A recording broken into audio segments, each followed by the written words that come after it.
ვატოპედური დარიგებები. ამ სახელწოდების წიგნის წარდგინება კოჯორში მდებარე სამედიცინო ველნეს კურორტ ბიოლის საპრეზენტაციო სივრცეში 2 ნოემბერს გაიმართა.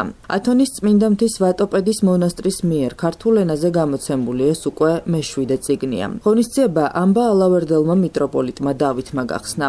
მღვდელმთავარმა საქართველოში ათონის წმინდა მთის ვატოპედის მონასტრის წინამძღვრის არქიმანდრიტ ეფრემის საქართველოში ვიზიტსა და ჩვენს ქვეყანასთან მჭიდრო ურთიერთობაზე ისაუბრა. წიგნში სახელწოდებით ვატოპედური დარიგებები შესულია ათონის წმინდა მთის ვატოპედის მონასტრის წინამძღვრის არქიმანდრიტ ეფრემის მოძღვრის ბერ იოსებ ვატოპედელის 40 საუბარი. ეს არის მონასტრის საძმოს კრებებზე წარმოთქმული მისი სიტყვები.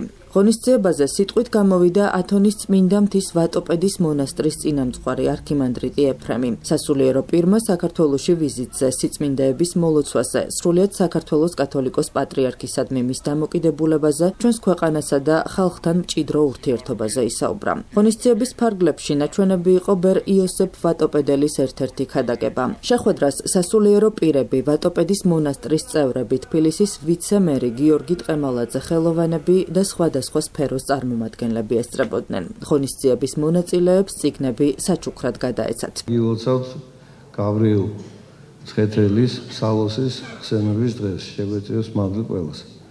ასევე ათონთან, ათონელებთან და ათონურ სულისკვეთებასთან შეხვედრა ყოველთვის სიხარულის მონტანია და მომნიჭებელი. რადგანაც ეს არის უწყვეტი საუკუნეების განმავლობაში პრაქტიკა, ტრადიცია, რომლის მარტოოდენ მოსმენაც კი დიდად სასარგებლო არის ღვთისმეტყველის სულისათვის. მით უფრო, როდესაც მონასტერი, რომელიც თავისი შრომით, თავისი წესგანგებით და ძმობის ერთიანობით შეკრული ქადაგებს და ყვება და გვასწავლის, გადმოგცემს იმ დარიგებებს, რომლებიც წლების განმავლობაში როგორც ძვირფასის საუნჯე, ისე გროვდებოდა ამ მონასტერში. გვახარებს ის, რომ მამა ეფრემი მონასტრის იღუმენი ჩვენთან არის დღეს წინამძღვარი და მოყვება მათი სულიერი მოძღვრის იოსებ ვატოპედელის გამოცდილების წიგნის შესახებ. გავიმეორებ, მადლობ ღმერთს და ყველა ჩვენთაგანი ამ შეხვედრებით ვივსებთ იმ ნაკლებობას, რომელიც გააჩნია. ალბათ თუ თითოეულ ჩვენთაგანს არა, ნაწილს მაინც. და ეს ნაკლება ალბათ მხოლოდ და მხოლოდ შრომით, თავდაუზოგავი ღვთისადმიერებულებითა და მამათა გამოცდილების გამეორებითა და გაზიარებით იქნება შესაძლებელი. როგორც ძველად ასლეულების უკან ქართველების შრომა და მოღვაწეობა დაიწყო ათონის მთაზე ათანასე ათონელის დიდ ლავრაში და დღეს ღვთისმშობლის განგებულებით, წყალობითა და მფარველობით იგივენაირად თითქოს ახლიდან იწერება იგივე ისტორია, ოღონდ ახლა ვატოპედის მონასტერში. წინამძღვრის სიყვარულის და გულშემატკივრობის საფარვო ქვეშ. ბევრი ქართველი მოღვაწეობს იქ და გწამს ყველას, რომ მათი შრომა და ღვაწლი არ ჩაევლის ისე, რომ თითოეულ ჩვენთაგანს, ჩვენს ქვეყანას არ შეეხოს. სიტყვას აღარ გავაგზელებ. მადლობა დედა ღვთისმშობელს, რომ კლავაც თავის წყალობით და მოწყალებით გვიგზავნის იმ ხსნას, რომელიც არის სწავლებაში თუ როგორ უნდა იყოს ქრისტიანი, ღვთისმოყვარე და მოყვასისა მოყვარული. ღმერთმა დაალოცოს მამა ეფრემი თავის ძმობასთან ერთად, რამე თუ არ დაიზარებს, მიუხედავად თუნდაც ფიზიკური სიზუსტისა, ჩამოვიდეს საქართველოში და ძმურად აგვიხსნას, გაგვიზიაროს და მოგვეფეროს თითოეულ ჩვენთაგანს. ღმერთმა გაგახაროთ, გილოცავთ. მომავალ დღესასწაულს ღმერთმა ინებოს ჩვენი ერთად ქრისტეში ცხოვრება. ამინ. მადლობა ღმერთს, რომ მეხუთედ ვართ თქვენს ქვეყანაში. ძალიან დიდი წყალობაა ღვთისა და ამავდროულად დიდი სიხარულიც, რომ თქვენთან ერთად ვართ.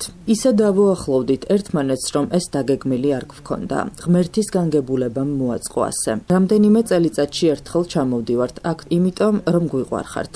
თან დღეს ისეთი დამთხოვაა, რომ ამ დიდი თანამედროვე წმინდანის გაბრიელ აღმსარებლის ხსენებაა.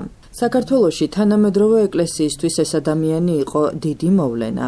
თანამედროვე დროში ჩვენმა თანამდგომმა ეკლესიისთვის ურთულეს დროში იცხოვრა, ისე რომ სადნო იყო ღმერთს. დიდი კრძალულებით ვემთხვიეთ დღეს მის წმინდა ნაწილებს. მეუფე შიოსთან და სხვა მღვდელმთავრებთან ერთად ვიმსახურეთ სამთავროში წმინდა გაბრიელის წმინდა ნაწილების დამსახურებით იგრძნობა განსაკუთრებული მადლი ამ მონასტერში. ის რომ ამ ბოლო დროსაც გყავთ ამხელა წმინდანი არის იმის მოწმობა და მტკიცებულება რომ ღმერთი თქვენთან ერთად არის. ეკლესია არსებობს და საქმიანობს იმისთვის, რომ შექმნას წმინდანები. დღეს განსაკუთრებული სიხარულია კიდევ ჩემთვის იმის გამო, რომ უკვე მე-7 წიგნს გამოვცემთ ქართულად. თავიდან ცოტა გაუბედავად დავიწყეთ ქართული წიგნების გამოცემა, მაგრამ მერე ვნახეთ, რომ ხალხი დიდი ინტერესით კითხულობს ჩვენს წიგნებს. უამრავი ადამიანისგან მივიღეთ მადლიერების სიტყვები ამ წიგნების გამოცემისთვის. ბატოპედური დარიგებები. ეს დარიგებები ფაქტობრივად არის ბერ იოსების საუბრების საძმოსთვის. გამოიცა ჯერ ბერძნულად, ნათარგმნია რუმინულ ენაზე და ახლა ითარგმნა ქართულად. თქვენი ქვეყანა, რომელიც ყოველთვის ისტორიულად იყო დაკავშირებული ათონთან, ისევ აგრძელებს ურთიერთობას. როდესაც პირველად ჩამოვედი თქვენმა უწმინდესმა პატრიარქმა შემომჩივლა ათონელებისადმი საჩივარი მაქვსო. რა მეთქი, ჩვენ ივერთა მონასტერი გვქონდა. ახლა ერთი წირვაც არ აღესრულება ათონზეო. ისეთ პატივს ვცემ ამ ადამიანს და ისე მიყვარს ყველანაირად უნდა მოვაშორო მას ეს ტკივილი თქო გავიფიქრე. დღეს იცით რომ წმინდა მთაზე ქართულად წირვა აღევლინება. პირველ რიგში გილოცავთ დღევანდელ დღეს გაბრიელ აღსარებელის ხსენებას. წმინდანობა ნებისმიერ ეპოქაშია შესაძლებელი და გილოცავთ იმ კუთხით, რომ გისურვებთ, რომ თქვენ წმინდანი გახდეთ და ეს თქვენი ცხოვრების მიზნად დაისახოთ და ადამიანი რასაც ეძებს აუცილებლად იპოვის. მადლობა ღმერთს, რომ ეს ტრადიცია გრძელდება მამა ეფრემის, ვატოპედის მონასტრის მკვიდრების, ჩვენი თანამემამულეების, ბერების ჩამოსვლა და რაღაცა იმ ხიდის აღდგენა, რომელიც იყო ღვთისმშობლის წილხვედრ ნახევარკუნძულსა და ღვთისმშობლის წილხვედრ ქვეყანას შორის. ჩვენ ვიცით, რომ საქართველოში ყოველთვის დიდი სიყვარული იყო ღვთისმოყვარი ადამიანებისა და ათონი ყოველთვის სავსე იყო ღვთისმოყვარი ადამიანებისათვის. ძალიან რთული ეპოქა გადაიარა ქვეყნიერებამ და ეხლაც არ არის მსუბუქი პირობები, მაგრამ აი ეს წმინდა ადამიანთა ხსენება მათი წიგნით დაგვასაჩუქრეს და მადლობა ღმერთს, რომ ასეთი ადამიანები არსებობდნენ, რომელთაც რეალობაში თავის თავზე მეტად უყვარდათ ღმერთი და ჩვენ ისინი უნდა გავიხსენოთ. დღეს იყო რამდენჯერმე ხსენება ამ სიტყვისა, რომ სწორედ რომ მამა იოსებ ვატოპედელმა ახსენა ეს და თავის დროზე მე-9 საუკუნეში დავითმა და კონსტანტინემ მურმაყრუს დროს, როდესაც ისინი ეწამნენ. ესეთი ნათქვამი იყო. ქრისტე ჯვარს ეცვაო ჩვენთვისო და ყველაფერი გააკეთა, რაც შეეძლო. ეხლა ჩვენი დრო არის, რაც გავაკეთებთო და ღმერთმა შეგვაძლებინოს, ეხლა ჩემი დროა, ეხლა შენი დროა. შენ ცოცხლობ, შენი დროა. ეხლა რაც გააკეთებ ღმერთის სიყვარულისათვის და ღმერთმა შეგვაძლებინოს ეს ყოველივე, რომ ჩვენ შევძლოთ ღმერთის სიყვარული, ოღონდ საკუთარ თავზე მეტად.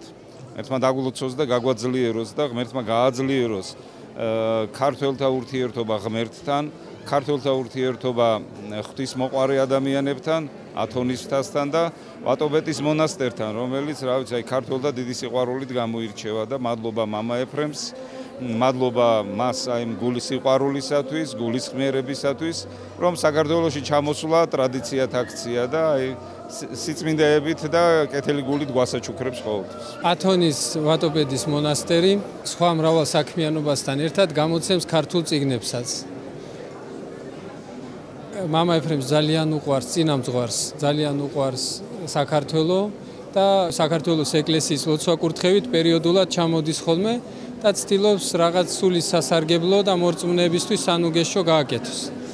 ეს არის მე-7 წიგნი, რომელიც ჩვენ მონასტერში ითარგმნა და დღეს იყო ამ წიგნის წარმოდგენა, პრეზენტაცია. წიგნს ქვია ვატოპედური დარიგებები. ეს არის მამა ეფრემის მოძღვრის ბერ იოსებ ვატოპედელის 40 საუბარი ჩაწერილი, რომელიც საძმოს მიმართ იყო ნათქვამი. მონაზვნებს მიმართავს ამ საუბრებში, მაგრამ არის საკითხები, რომელიც ყველა ქრისტიანისთვის და მორწმუნისთვის არის საჭიროებო. პრეზენტაციას ესწრებოდა საქართველოს ეკლესიის წარმომადგენელი მიტროპოლიტი ამბალავერდელი დავითი, რომელიც მიესალმა და რომელმაც გახსნა ეს ღონისძიება. შემდეგ მამა ეფრემა ისაუბრა თავის მოძღვარზე და ზოგადად ვატოპედის მონასტრის საქმიანობაზე, რაც საქართველოს ეხება და შემდეგ ესე ვთქვათ სანიმუშოდ ვაჩვენეთ პერიოსებით ერთ-ერთი ქადაგება, რომელიც ძალიან უნიკალურია თავისი შინაარსითაც და იმ დიდი სულიერი ენთუზიაზმით, რომელიც ამ კაცს ახასიათებდა ყოველთვის. და ყველაფერი ამის მიზანი არის მორწმუნეების სულიერი სარგებელი და ჩვენი ზეციერი მამის განდიდება. მართლა საოცარი დღეებია საქართველოში, ყავს საოცრად დიდი სტუმარი, თორისწმინდა მონასტრის ვატოპედის წინამძღვარი, რომელსაც განსაკუთრებულად უყვარს საქართველო, ქართველები და უკვე მერამდენად იგი სტუმრობს ჩვენს ქვეყანას და ეს რაღაც საოცარი კვირეულია, ყოველდღე წირვა ტარდება, ყოველდღე ასობით ადამიანი ესწრება ლიტურგიას და დღეს კონკრეტულად დღეს არის აი საოცარი წიგნის მერი იოსებ ვატოპედელის მერამდენე გამოცემა უკვე ჩვენ ძალიან ხშირად ვკითხულობთ ამ წიგნებს, მათ გამოცემებს და ეს ძალიან დიდ სულიერ სარგებელს აძლევს თელს მრევლს და მართლა ბედნიერება ესეთი ძვირფასი სტუმარის მასპინძლობა ჩვენი ქვეყნისთვის. აღსანიშნავია, რომ ათონის წმინდა მთის ვატოპედის მონასტრის წინამძღვარი არქიმანდრიტი ეფრემი თანმხლებ პირებთან ერთად საქართველოში რამდენიმე დღის წინ ჩამობრძანდა. დელეგაციის შემადგენლობაში არიან ამავე მონასტერში მოღვაწე ქართველი ბერებიც.